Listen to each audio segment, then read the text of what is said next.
দীপাকে দাঁড়িয়ে সূর্যকে বরাবরের মতো শেষ করে দিল ইরা। হ্যাঁ বন্ধুরা, অনুরাগে ছোঁয়ার আগামী পর্বতে আমরা ঠিক এমনটাই দেখতে চলেছি।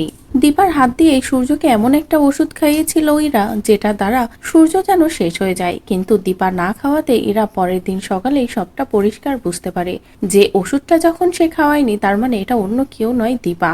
আর এই বিষয়টাই নিজের স্যারের সাথে আলোচনা করে। আর তখনই ইরার স্যার চলে যায় দীপার বাড়িতে। সেখানে গিয়ে তো দীপাকে খুঁজতে থাকে। দীপাকে না পেয়ে সকলের কাছেই পরিষ্কার হয়ে যায় যে তার মানে ওই নার্স সে যে অন্য কেউ নয়, দীপাই আছে। এই কারণে তারা সূর্যের কোনো ক্ষতি করতে পারছে না। দীপা থাকলে তারা সূর্যের কোনো ক্ষতিই করতে পারবে না, আর তাই দীপাকে সরাতে হবে। আর এরপরে প্ল্যান করে ইরা ও তার স্যার দুজনে মিলে দীপাকে এমন ভাবে সেনগুপ্ত বাড়ি থেকে সরিয়ে ফেলে যে দীপা সূর্যের থেকে অনেকটাই দূরে সরে যায়। আর এরপরেই তো বাড়ির সকলে মেতে ওঠে রথযাত্রা উপলক্ষে। সকলে যখনই হুল্লোড় করতে থাকে, ঠিক তখনই সূর্য আবারও ছেলে মানুষই করে।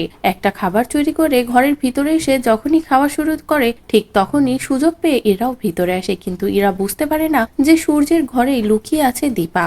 ইরা বুঝতে না পেরে সূর্যকে জোর করে সেই ওষুধটা খাইয়ে দেয়, যেটা খাওয়ার পরে তো সূর্য অসুস্থ হয়ে পড়ে। আর এরপরে ইরা সেখান থেকে চলে যায় যে এবার সূর্য শেষ হয়ে যাবে, সূর্যকে আমরা এখান থেকে নিয়ে যাব।